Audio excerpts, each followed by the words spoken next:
Me, John? Following on from Alan's initial line of questioning there, I think to Leslie first of all, because she's already Parliamentary Secretary in this area, Harry's found that useful being able to approach her on the strength of that position, but I'm focusing on large-scale renewable energy, and I'm particularly interested in that Ningen project that you have done some attention to.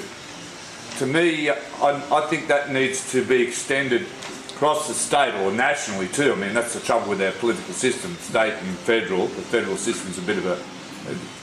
You find it hard to see a coordinated approach nationally, but focusing in our state, besides the Ningen project, how big is that going to be when it's fully online? And is the state government, as it stands now under Mike Baird, looking to extend that approach? Leave aside the question of what you're talking about, focusing on locally community-controlled initiatives and household solar and business-based solar. I'm curious to see a statewide approach to what you've already been looking into there at Ningen, and I don't know enough about that. And the other speakers can follow on in that theme, if you like. So there are actually three major projects under the solar flagship projects, the solar flagship scheme.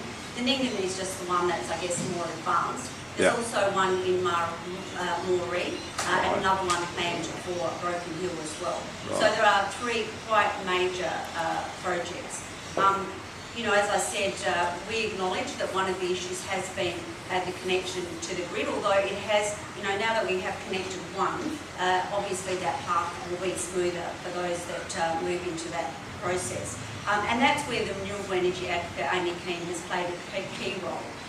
You know, in supporting the industry and AGO and making sure that that connection was as smooth as possible. So I agree. I mean, you know, Western New South Wales is absolutely ripe for major solar projects. Do you mind can I just address the issue of the wind, because obviously that's another area where we have large-scale options. Projects, yeah. So wind and solar are the two major ones, and there has already been billions of dollars investment in wind, and I acknowledge the wind farm guidelines currently are draft guidelines. And I've certainly been working with all stakeholders in the last 10 months that I've been the Renewable Energy Parliamentary Secretary, and acknowledge the I guess, comments and feedback that I've received from groups locally. But, you know, my view is that what we need to do is to really work at engaging and getting the community to participate in wind projects. You know, unfortunately, there will be areas that will, and communities that will just say, you know, we don't want wind. I don't know why. I love wind farms personally. I think that we're going well in South Oz. Sorry? We're going well in South Australia. Absolutely, and I'm from South Australia, so I see them all the time, particularly down, you know, in the Victor Harbour area. You know, there are some days last year in October where South Australia solely used wind 100% for a number of days. So, you know, that's what we should all be working towards in all states. We can do it and we must do it. It's urgent. Absolutely. And, you know, I think that it's imperative that we get the guidelines resolved and finalised. Whilst they are there only arbitrarily, they have been, you know, I guess what's guided progress.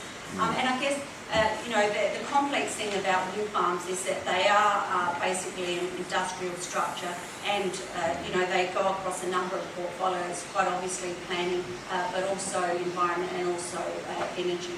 So certainly that, if I'm back into this position, post-election, I would certainly make sure that I continue to focus on getting some finalisation there and making sure that there are no hindrances to particularly large-scale wind farms progressing in the state. Very good. Leading the charge.